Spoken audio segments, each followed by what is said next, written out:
Tá difícil encontrar o profissional certo para a sua empresa? Precisa de alguém detalhista para aquela vaga no financeiro? Quem sabe um criativo para o marketing? Ou ainda, alguém focado em resultados? A Fortus RH utiliza técnicas de seleção e processos estruturados, realizando entrevistas, aplicando provas e testes específicos. Tudo isso para buscar a pessoa certa para a vaga certa. Fortus RH. Conectar pessoas é o nosso forte.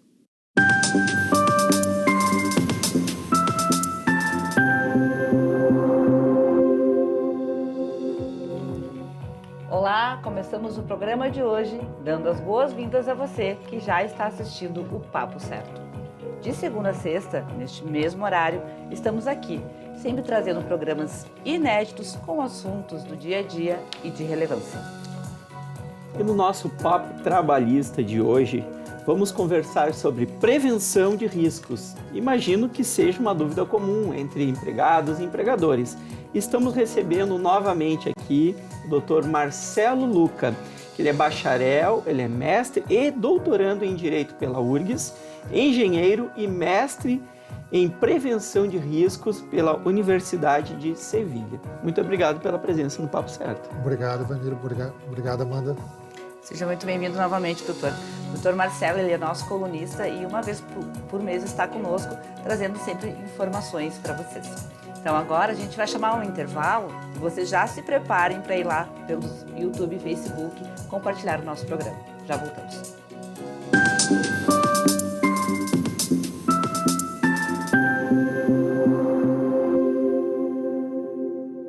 Você já parou para pensar que a sua empresa pode estar pagando impostos a mais? O nosso sistema tributário é bem complexo e é comum as empresas pagarem mais do que o devido. Saiba que é possível recuperar os valores dos últimos 5 anos e reforçar o seu caixa. A Fortus Tax é especialista no assunto e já ajudou muitas empresas nos seus 18 anos de atuação. E o mais importante, você só paga pelo serviço depois que o dinheiro estiver na sua conta. Fortus Tax. Pagar o justo é o nosso forte.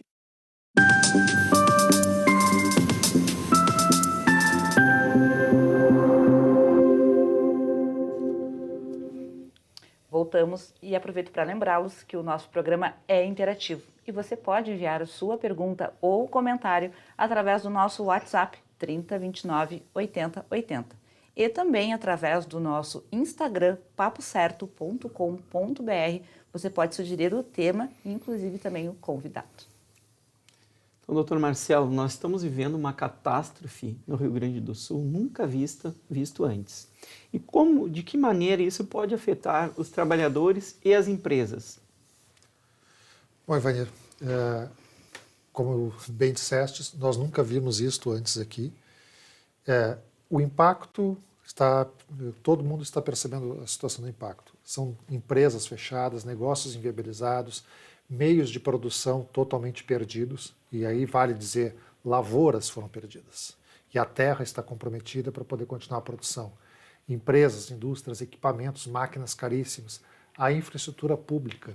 Quando a gente fala, por exemplo, de acessos, quando a gente fala de redes de energia, redes de telefonia, sistemas de dados, aqui em Canoas, onde nós estamos na Ubra TV, mais da metade do território da cidade foi coberto pelas águas. Empresas que a gente conhece estão com muitas dificuldades, que já vinham, por exemplo, se recuperando de uma pandemia, depois de 2, 3 anos de pandemia, com dificuldades de caixa, dificuldades de fluxo, entretanto, com menos impacto do que o que a gente está vendo agora. É assustador, porque na pandemia a condição foi muito mais uma condição de negócio. Não se perdeu ferramentas, não se perdeu patrimônio, se perdeu liquidez, se perdeu giro, se perdeu uma série de outras situações. Nós estamos vendo agora prédios sendo destruídos ou que estarão comprometidos. Toda essa condição que está dada está impactando, e, por exemplo, a continuidade dos empregos. Se não houver, por exemplo, uma política pública similar àquela que foi feita no programa emergencial durante a pandemia da Covid, de financiamento para empresas ou para as pessoas, de algum auxílio emergencial, qualquer coisa dessa ordem, os postos de trabalho vão sumir. Tem empresa que a empresa vai sumir, certo? Durante a pandemia, a condição era uma condição do mercado. Não posso comercializar, vamos pegar um segmento aqui, segmento de eventos, festa. Não posso fazer uma festa, não posso fazer um evento. Fica inviabilizado o negócio, mas a pessoa está lá com o patrimônio e conseguiria os trabalhadores se manter algum tempo. Esta condição ela é muito pior do que uma condição de pandemia, porque há perda de capital, perda de meios de produção, perda sequer de condições da possibilidade da continuidade. Tem empresas que não vão poder reabrir nos mesmos locais porque os lugares não existem mais. E, doutor Marcelo, e os riscos para as pessoas, tanto trabalhadores como empresários, podem correr com uma situação como essa que estamos passando? Amanda, os riscos, quando a gente fala, por exemplo, de uma relação trabalhista em condições normais, ou nas condições aquelas que a gente está acostumado a ver no dia a dia. Quando se discute, por exemplo, um aspecto de insalubridade ou de periculosidade na relação. Isso está elevado à enésima potência agora. Muitas empresas, no início da catástrofe, no início da calamidade, regimentaram, chamaram seus trabalhadores, seus empregados, ajudas de diversas pessoas para ajudar a proteger as empresas. Os trabalhadores tinham que proteger suas casas, suas famílias.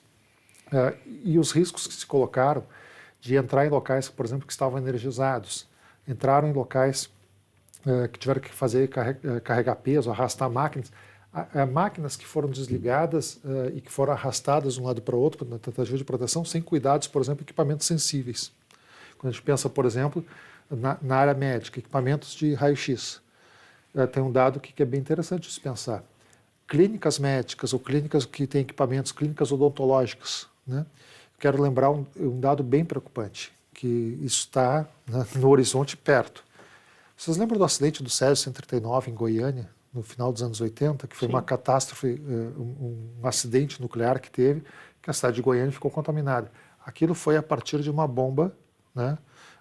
Não bomba de explosão, mas de uma bomba de Césio 137, que tinha dentro de uma máquina de raio-x, que foi jogada inadequadamente dentro do ferro velho, pessoas foram lá, abriram aquilo e pegaram.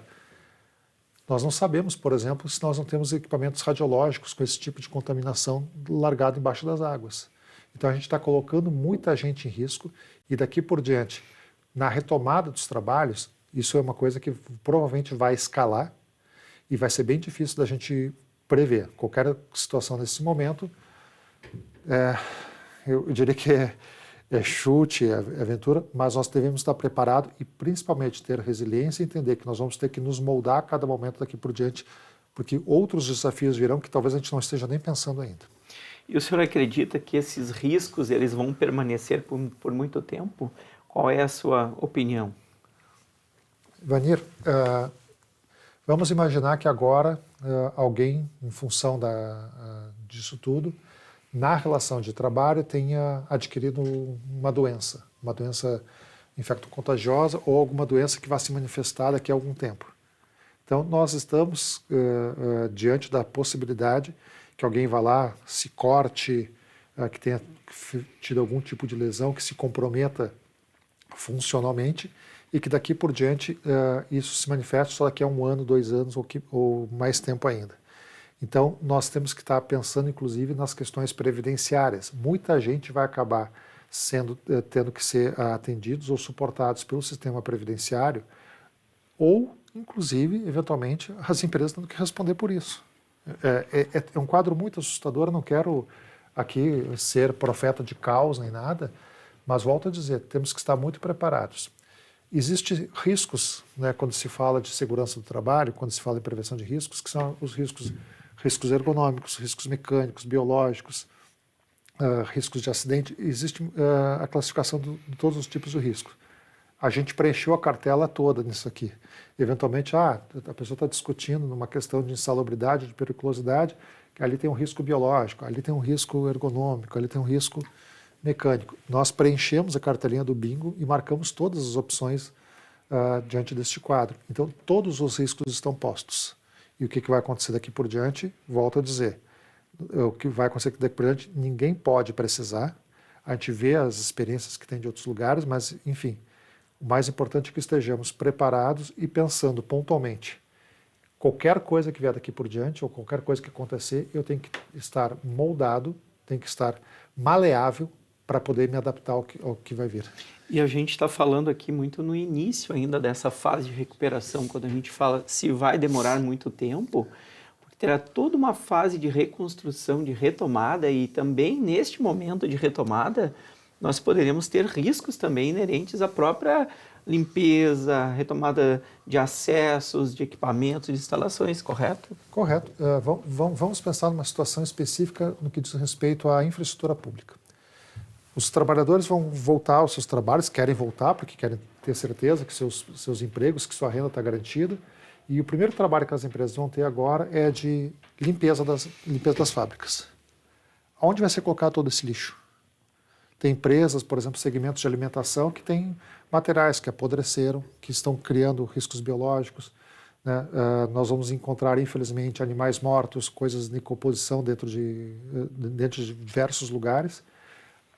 Qual é a capacidade que nós temos na coisa pública de fazer recolhimento de tudo isso? Vão combinar que um bairro inteiro vai ser limpo de uma vez, vai ser por que momento? Vai ter caminhão suficiente para circular carregando tudo isso?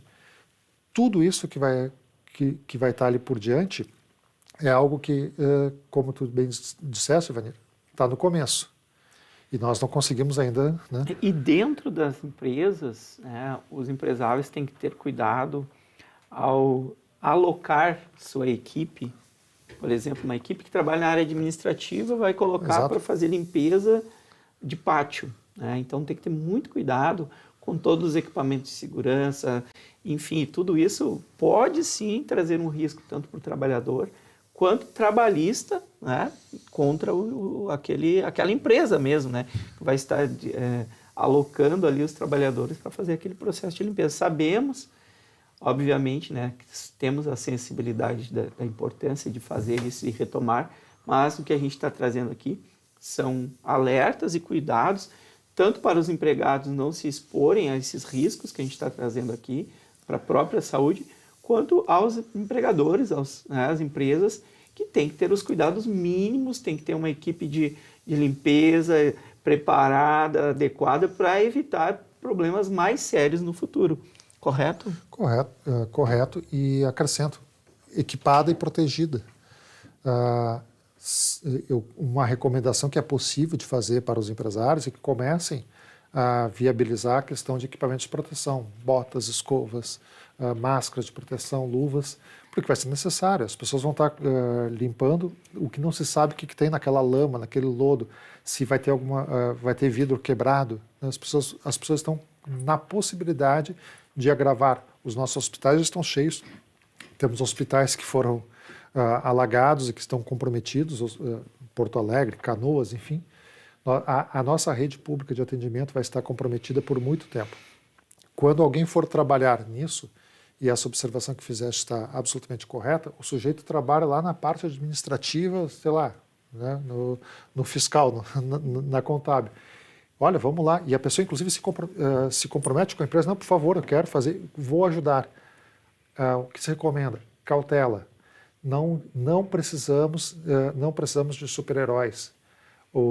Os nossos negócios, nossas empresas, nossos empregos, nossos trabalhos, eles têm que ter continuidade. E a gente não pode correr risco de perder mais pessoas. Já temos quase 200 pessoas mortas, outra centena de desaparecidos. A gente não precisa agravar a quantidade de doenças de pessoas que daqui a pouco vai lá em nome de fazer uma limpeza durante 2, 3 dias, acaba ficando afastada mais 30, 60, né? Para poder se recuperar de um corte ou de uma contaminação que sofra. Então, ao alocar as pessoas, verifica se as pessoas têm condições de fazer aquilo, né? O que valeria aqui uma observação, né? Registre e tome cuidado, né? Toma os cuidados de fazer os registros adequados.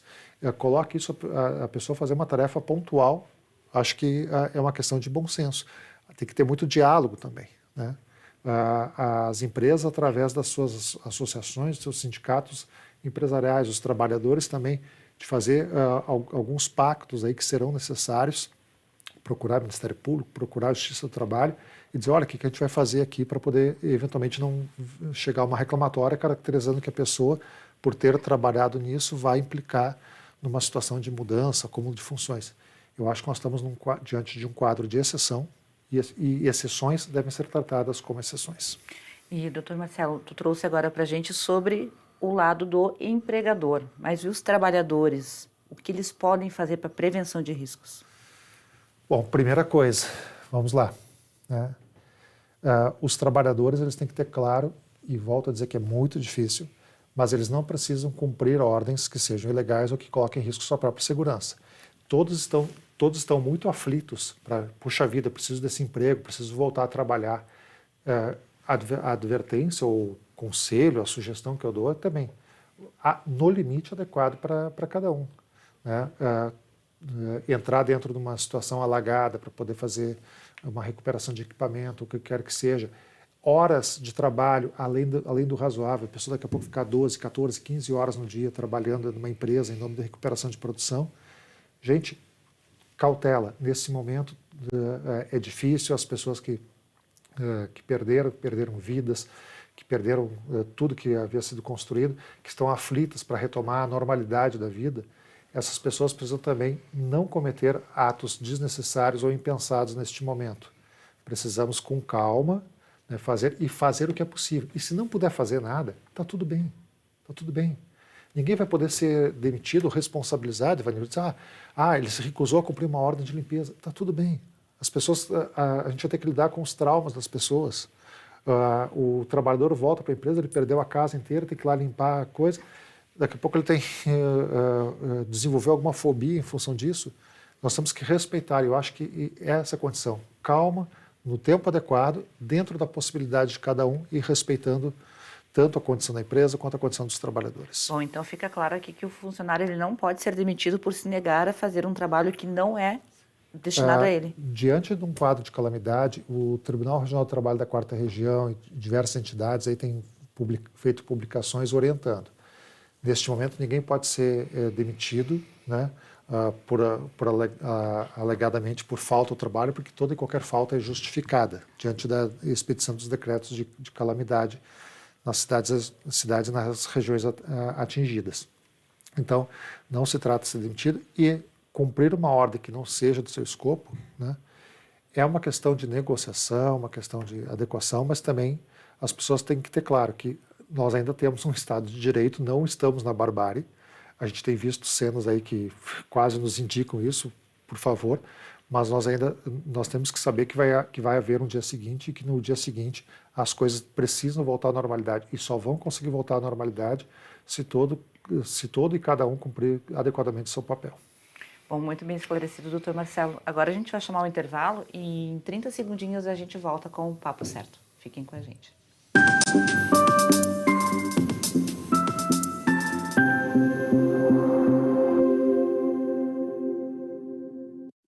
Em tempos de juros altos, margens reduzidas e incertezas, rever estratégias é fundamental para manter o seu negócio competitivo.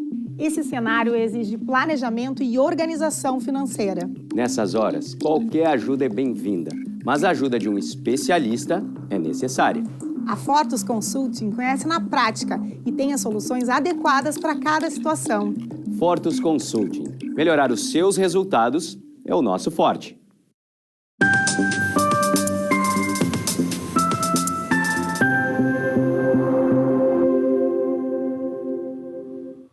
Você também assiste o Papo Certo através dos principais canais digitais, NET, Claro, Vivo, Tubarão e TVN. Bom, hoje nós estamos conversando aqui com o nosso colunista, o Dr. Marcelo Luca, que ele é bacharel, mestre e doutorando em Direito pela Universidade Federal do Rio Grande do Sul, engenheiro e também mestre em Prevenção de Riscos pela Universidade de Sevilha. Estamos falando aqui sobre todas as questões de prevenção de riscos, principalmente nas relações trabalhistas. Mas, doutor Marcelo, na sua opinião, isto que nós estamos passando, vivendo em decorrência das enchentes aqui no estado do Rio Grande do Sul, há, na sua opinião aqui, uma possibilidade de voltar a acontecer novamente? Vanir, muitos têm dito que isso está superando a enchente de 1941. Só uma curiosidade, já que estamos aqui nesse programa da Ubra TV, que está instalada no campus da Universidade Luterana em Canoas, né? Canoas surgiu como município em 1939, né? E é a famosa enchente de 41, que atingiu Porto Alegre, região metropolitana. Então, os parâmetros aqui, por exemplo, da cidade eram desconhecidos. Porto Alegre era menor do que Canoas é hoje, em 41. Em área territorial? Em população. Canoas se desmembrou de Gravataí, se tornou município, enfim, né? Mas é um município recente.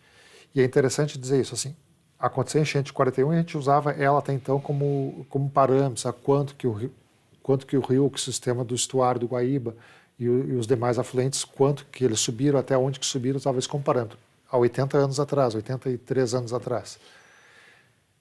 Eu acho que não há erro em dizer o seguinte, não vamos esperar mais 80 anos para que aconteça de novo.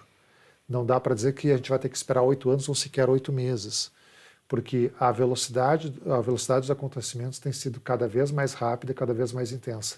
Então nós não vamos certamente ter que esperar outros 80 anos para que isso aconteça. Só que independente de esperar, e pode ser que não, e vá que demore 80 anos, nada nos autoriza a não estar preparados para que isso aconteça de novo. O preço que se pagou de vidas, o preço que está se pagando da economia, o preço que está se pagando de trabalhos, de estruturações familiares, as cenas que todos aqui viveram de alguma maneira, de maior proximidade ou menor proximidade, são cenas chocantes e que vão marcar toda uma geração. A gente, mal saiu de uma pandemia, já vem isso aqui, né? E em 9 meses nós tivemos 3 enchentes. Exato. Em 9 meses, 3 catástrofes que destruíram aqui do nosso Vale do Taquari aqui. Essa é a terceira, que essa foi a maior que atingiu aqui a região metropolitana. Né? Me permite fazer um comentário, chamar a sua atenção para essa questão da enchente de Taquari ali em setembro, outubro. Eu trabalho na divisão de perícias oficiais do TRT da 4ª Região, que trabalha principalmente com perícias de documentos, imagens, vídeos, já abordamos esse assunto aqui em outro programa. E numa iniciativa, numa intenção de prestar serviço público, nós fizemos uma proposta de trabalho em outubro, novembro, em função da enchente de Taquari, as pessoas querendo ajudar com alimentos, doações e tudo mais. E dentro do tribunal se fez uma reflexão, poxa, podemos oferecer um serviço, as pessoas perderam suas memórias, perderam documentos, eu não estou falando de documento oficial, carteira de identidade, uma coisa assim, porque isso é o documento oficial. Perderam a foto de família, aquele trabalho que a criança fez, o livro de receita da nona, aquela coisa toda, né? Então, nessa parte de documentos, nós fizemos, que era uma coisa local, e oferecemos ali em outubro, novembro, as pessoas, os documentos que conseguiram recuperar, principalmente fotos e alguns documentos em papel que não fossem documentos oficiais, entregaram nas unidades da Justiça do Trabalho no Vale do Taquari, Encantado, Estrela, Lajeado, uma coisa em Bento também por causa da situação de Santa Teresa, e entregaram e foi encaminhado para a divisão de perícias em Porto Alegre, e nós estávamos agora terminando, né? A produção desse material. A gente recuperou muitos, a gente conseguiu fazer digitalização, fazer recuperação de imagem. Para devolver? Para devolver para as pessoas como ato. E um comentário aqui. 2 semanas antes da enchente, a gráfica do TRT da 4ª Região tinha produzido o material que nós vamos utilizar, que eram as capas para poder entregar esse trabalho e tudo mais. Né? A gráfica do tribunal fica no subsolo do TRT na Praia de Belas. Tá legal. Né? E assim, é uma coisa pesada, né? E eu espero, e eu tenho certeza que o desembargador Ricardo Martins Costa, o desembargador Alexandre, que nosso presidente e vice-presidente, que inclusive já esteve aqui, né, tenho certeza que eles vão apoiar, mesmo que seja um pouquinho. Né? Nós vamos levar até o fim, nós vamos cumprir essa missão e vamos entregar aquele material. Né? Só que agora escalou de uma maneira tal, né? Mas aqui lá vamos tentar continuar, porque o trabalho, principalmente a parte de digitalização, estava pronto, mas assim, aconteceu isso lá. Aconteceu aqui, né? A gente está cada dia se deparando com uma outra situação. O senhor entende que o que nós estamos vivendo aqui no Rio Grande do Sul fará, eu vou fazer uma colocação que é uma retórica, tá? Fará com que nós, daqui para frente, hajamos como os países como os Países Baixos, lá, a Holanda, enfim, a própria Veneza, que é uma cidade muito conhecida, que tem um sistema de comportas, nos Estados Unidos, acostumados com todos aqueles furacões, que a nossa nova realidade será o da prevenção permanente e de um estado de alerta mais permanente. O senhor entende que isso trará uma mudança cultural no nosso estado? Assim espero, porque nós somos muito incipientes, muito iniciantes em termos de respeito ao treinamento da cultura de prevenção de riscos, seja na questão laboral, na prevenção de riscos sociais, nas questões urbanas. Vanir citou a situação de Veneza, né? Veneza, quando começa a subir, eles chamam do fenômeno da aquagranda, né? As casas todas são preparadas nas suas entradas para ter pequenas comportas ali que vão colocando. Quando toca a sirene na cidade, todo mundo respeita. Ninguém questiona a autoridade pública. Entre outras coisas, a autoridade pública também não usa inadvertidamente, não usa pressão. Nos Estados Unidos, algumas regiões, por exemplo, que estão muito sujeitas a terremotos, que é a situação da Califórnia, né? Tive a oportunidade de estar lá por um tempo. Quando alugamos a casa, a primeira coisa que constou no contrato de aluguel era informar que tinha que dar um xizinho ciente, sabendo aonde estava a mochila de emergência. O que é a mochila de emergência? Dentro da casa, em caso de ocorrer qualquer situação de incêndio ou de terremoto, que era a região atingida por terremoto, que era a Baía de São Francisco, eu teria que saber aonde que estava a mochila para poder pegar aquela mochila e poder me evadir da casa. No primeiro dia, me lembro que a pessoa deu uma orientação assim, o alarme de incêndio, que tem um detector de fumaça, se ele disparar, tu tem tanto tempo para desarmar ele, porque se não desarmar ele, o carro dos bombeiros virá até a casa e, se não for um incêndio, vai pagar uma multa muito pesada, uma multa bem salgada, né? Nos primeiros dias lá, quando disparou, saí correndo, enfim, porque estava fritando alguma coisa. E disparou mesmo. E disparou mesmo. Eu consegui apagar, mas, enfim, na escola, na universidade e tudo mais, frequentemente treinamentos frequentes, seja simulados ou a sério. Não há dúvida, sim. Por exemplo, disparou o alarme de incêndio, todo mundo se evade. Aviso de terremoto, aviso de tornado, qualquer coisa, as pessoas respeitam. Respeita, por exemplo, a questão de consumo. Se há um alerta meteorológico em algum desses países que estão acostumados, caso também do Japão, caso conhecido dos Estados Unidos, mas também caso conhecido do Japão e outros países que estão sempre sujeitos a essas tormentas, você vai ao supermercado, a gente não vê as cenas que a gente viu aqui de pessoas acumulando 2, 3 carrinhos, querendo acabar com todo o estoque de arroz, todo o estoque de água, todo o estoque de papel higiênico, né? As pessoas limitam e respeitam. Porque se as pessoas não respeitarem, se as pessoas não fizerem por elas isso, nós estamos sujeitos a abrir a possibilidade para que venha uma intervenção do Estado impondo, regulando a economia. E nós não queremos um Estado que vai dizer o que eu posso consumir e o que não posso consumir. Isso parte muito mais da nossa cultural de educação. Muito mais da nossa cultural e da nossa educação. Muito bom, doutor Marcelo, tê-lo conosco aqui novamente. Obrigada pelas informações e os esclarecimentos. Até o próximo mês, então. Muito obrigado, Vanir, muito obrigado, Amanda. Muito obrigado também a todos que nos assistiram e deixar aqui um abraço fraterno a todas as pessoas atingidas aí pelas enchentes. Então, amanhã espero vocês novamente aqui no Papo Certo com mais um programa inédito. Até lá!